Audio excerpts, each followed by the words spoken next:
Assalamualaikum warahmatullahi wabarakatuh. Halo teman-teman, apa kabar? Semoga baik-baik aja. Oke, kali ini aku bakal share informasi mengenai kredit usaha rakyat atau yang disebut dengan KUR. Nah, tapi sebelum melanjutkan videonya, seperti biasa buat teman-teman yang belum subscribe, please subscribe dulu karena kami bakal share banyak banget informasi menarik seputar finansial atau keuangan yang perlu teman-teman ketahui. Oke, kita langsung saja simak informasi selengkapnya.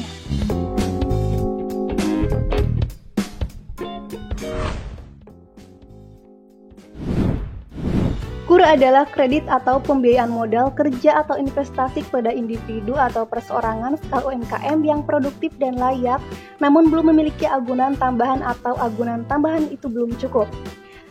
Adapun tujuan pelaksanaan kredit usaha rakyat ini yaitu yang pertama meningkatkan dan memperluas akses pembiayaan kepada usaha produktif, kemudian yang kedua meningkatkan kapasitas daya saing usaha mikro, kecil, dan menengah, yang ketiga, mendorong pertumbuhan ekonomi dan penyerapan tenaga kerja.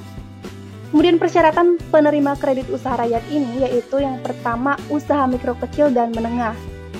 Yang kedua, usaha mikro kecil dan menengah dari anggota keluarga dari karyawan atau karyawati yang berpenghasilan tetap atau bekerja sebagai pekerja migran Indonesia. Teks yang ketiga yaitu usaha mikro, kecil, dan menengah dari pekerja migran Indonesia yang pernah bekerja di luar negeri.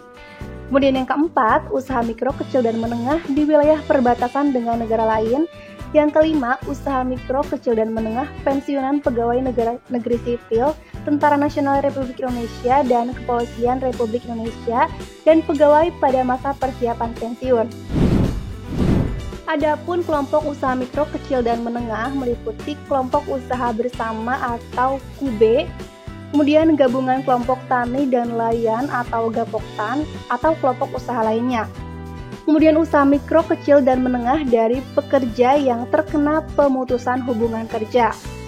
Calon pekerja migran Indonesia yang akan bekerja di luar negeri atau calon peserta magang di luar negeri.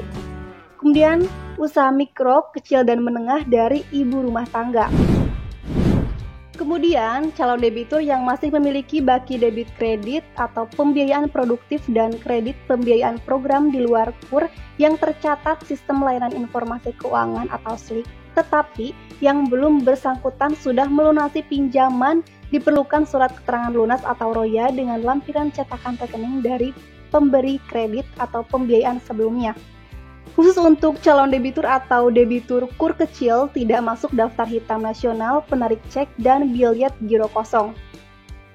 Jenis usaha rakyat atau KUR yang dapat diberikan kepada calon debitur KUR yang disalurkan oleh bank terdiri atas KUR supermikro, KUR mikro, KUR kecil, KUR penempatan pekerja migran Indonesia atau KUR TKI, dan KUR khusus. Penyaluran KUR diprioritaskan pada sektor produksi meliputi sektor yang menambah jumlah barang ataupun jasa pada sektor pertanian, perburuan dan kehutanan, sektor kelautan dan perikanan, sektor industri pengolahan, sektor konstruksi, sektor pertambangan garam rakyat, sektor pariwisata, sektor jasa produksi, dan sektor produksi. Kemudian untuk syarat dan dokumen yang diperlukan untuk mengajukan KUR supermikro, KUR mikro, KUR kecil, dan KUR khusus, yaitu NIB atau Surat Keterangan Usaha Mikro dan Kecil yang diterbitkan oleh RT atau RW, kelurahan, desa, ataupun pejabat yang berwenang, dan surat keterangan yang dipersamakan lainnya sesuai dengan ketentuan peraturan perundang-undangan. Nomor induk kependudukan atau NIK yang dibuktikan dengan kartu identitas berupa EKTP atau surat keterangan pembuatan EKTP. Kemudian NPWP untuk limit di atas 50 juta rupiah, kemudian kartu keluarga, kemudian fotokopi surat akta nikah atau cerai untuk calon debitur yang sudah menikah ataupun cerai.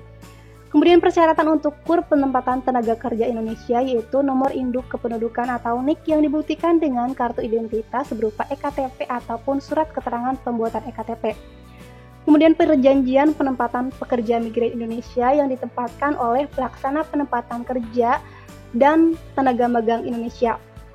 Perjanjian kerja dengan pengguna bagi pekerja migran Indonesia baik yang ditempatkan oleh pelaksana penempatan tenaga kerja ataupun tenaga magang Indonesia.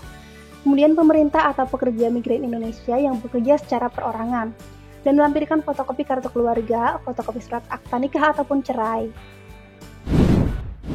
Apakah ada program khusus penerima KUR bagi alumni program prakerja? Jawabannya tentu saja ada, teman-teman. Alumni program prakerja dimungkinkan mendapatkan pembiayaan KUR Super Mikro. Alumni dapat menyertakan sertifikat lulus program dan memenuhi satu dari kriteria, yaitu mengikuti pendampingan, mengikuti pelatihan kewirausahaan atau pelatihan lainnya, tergabung dalam kelompok usaha atau memiliki anggota keluarga yang telah mempunyai usaha produktif dan layak. Lama operasional usaha dapat kurang dari 6 bulan sejak operasional pertama. Oke teman-teman, mungkin sekian informasi kali ini yang bisa aku sampaikan. Thanks for watching. Wassalamualaikum warahmatullahi wabarakatuh.